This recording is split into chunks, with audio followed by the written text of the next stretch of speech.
இது வந்து hi friends, எல்லாருக்கும் வணக்கம். இது வந்து அதிரடி பேச்சுலர் ஃப்ரைட் ரைஸ் ரெடி ஆகிட்டே இருக்குது. இந்த கடாயில் வந்து ஃபஸ்ட்டு எண்ணெய் நெய் ஊற்றிட்டு சீரகம், வெங்காயம், பச்சை மிளகாய் இப்போ எல்லாம் வதங்கிட்டுருக்கு. வதங்கினோடனே இங்கே பக்கத்தில் காய் வருது பார், பீன்ஸு, கேரட், குடமிளகா, உருளைக்கிழங்கு. இது வந்து லாஸ்ட்டாக போகிறதுக்கு ஃப்ரைட் ஆனியன்.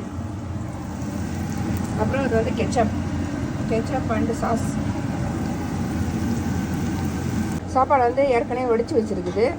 வெடிச்சது டக்குன்னு போட்டுடலாம், ஈஸியாக இருக்கும். வெங்காயம் வதங்கிடுச்சு. இப்போ காயெல்லாம் போட்டுடலாம்.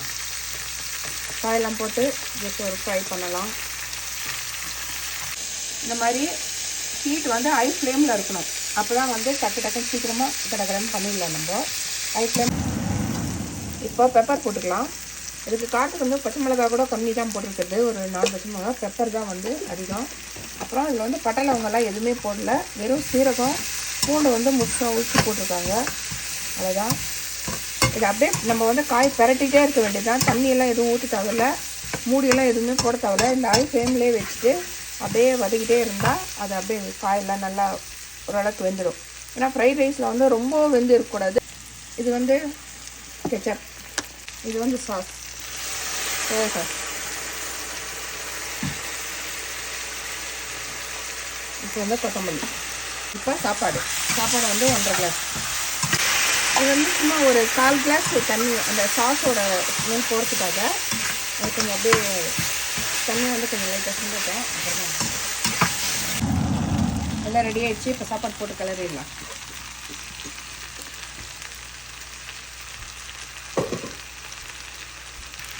இது செய்யறதுக்கு உங்களுக்கு ஒரு 10 நிமிஷமாக காய் வெட்டுற டைம் தான், கொஞ்சம் நேரம் ஆகும். நீங்கள் சாப்பாடு வச்சுட்டிங்கன்னா ஜஸ்ட் ஒரு 5 or 10 மினிட்ஸ் தான். அதிரடி சமையல், அதிரடி ஃப்ரைட் ரைஸ். அது வித்தியாசமான ஃப்ரைட் ரைஸ். ஏன்னா ஃப்ரைட் ரைஸில் பட்டலவங்கலாம் போடுவாங்க, ஆனால் அதெல்லாம் எதுவுமே இல்லை. ஜஸ்ட்டு சிம்பிளாக செய்கிறது, ஈஸியாக செய்யலாம். பேச்சுலர்ஸ்க்கு ஈஸியாக இருக்கும், செஞ்சு சாப்பிடுங்க. இப்போ ஃப்ரைட் ஆனியன் இதை அப்படியே மிளகா போட்டுட்டு கொஞ்சம் லைட்டாக ஃப்ரை அப்படியே கொஞ்சம் கிளறிட்டே இருக்கணும். கொஞ்சம் லைட்டாக கிளறிட்டு ஆஃப் பண்ணிடலாம். அவ்வளோதான், இந்த லாஸ்ட் ஃபைனல் டச்சு. அந்த ஸ்டவ் ஆஃப் பண்ணியாச்சு. அந்த சூட்லேயே வந்து அப்படியே சும்மா அப்படியே சூப்பராக இருக்கும்.